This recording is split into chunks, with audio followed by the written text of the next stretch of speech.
शहजादी एक ऐसी लड़की थी जिसने बचपन ही में जिंदगी की सख्तियां देख ले। इसके माँ बाप उसकी पैदाइश के कुछ ही इरसे बाद दुनिया से रुखसत हो गए थे।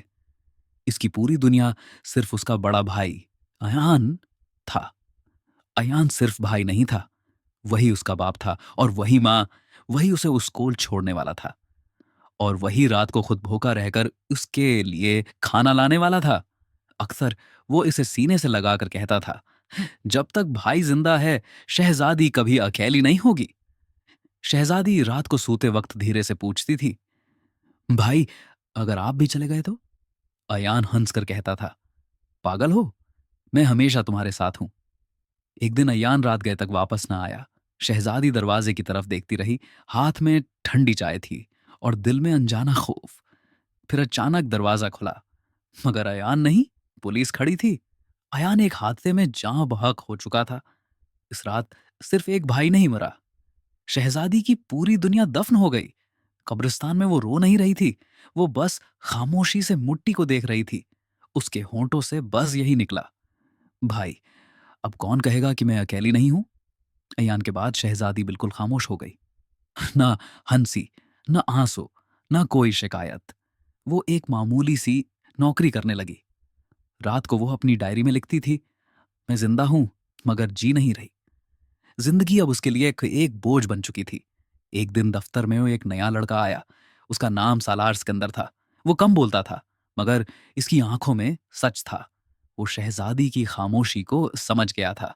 कभी बगैर कुछ कहे इसके लिए चाय रख देता, कभी थकन में बस एक हल्की सी मुस्कुराहट दे देता। एक दिन उसने आहिस्ता से कहा, कुछ लोग चीख कर नहीं टूटते, कुछ लोग खामोश रहकर टूटते हैं। इस दिन पहली बार शहजादी की आंखों से आंसू बहे। किसी ने पहली बार उसके दर्द को पहचाना था। दोनों आहिस्ता आहिस्ता एक दूसरे को पसंद करने लगे। मगर कहानी यहां आसान नहीं थी। हबीबी एक खुदगर्ज और जद्दी शख्स था।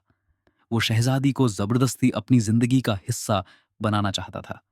वो इसे धमकी देता था, तुम मेरी हो या किसी की नहीं। जब सालार बीच में आया तो हबीबी ने इसे तबाह करने की कोशिश की। उसकी नौकरी छुड़वा दी गई, इस पर झूठा इल्जाम लगाया गया। शहजादी टूट कर बोली, मेरी जिंदगी में जो भी आता है वो मुझसे छन जाता है। सालार ने उसका हाथ पकड़कर कहा, मैं तुम्हें छोड़कर नहीं जाऊंगा, चाहे पूरी दुनिया मेरे खिलाफ हो जाए। हबीबी का सच सबके सामने आ गया, मगर इस सब में सालार शदीद जख्मी हो गया। अस्पताल के बाहर शहजादी रो रो कर कह रही थी, अगर तुम्हें कुछ हो गया तो मैं फिर से मर जाऊंगी। सालार होश में आया। उसने हल्की सी मुस्कुराहट के साथ कहा, तुम जिंदा रहो, बस यही मेरी जीत है। उख्तिताम, नई सुबह हबीबी को उसके गुनाहों की सजा मिल गई। सालार साहत याब हो गया। शहजादी ने पहली बार आसमान की तरफ देखकर मुस्कुराया। उसने अपनी डायरी में लिखा, मैं अकेली थी, मगर मोहब्बत ने मुझे फिर से जाना सिखा दिया। आखिरी मंजर में किमरा भाई की तस्वीर पर जाता है और शहजादी के होंठों पर ये अल्फाज होते हैं, भाई आपने कहा था ना, शहजादी कभी अकेली नहीं होगी।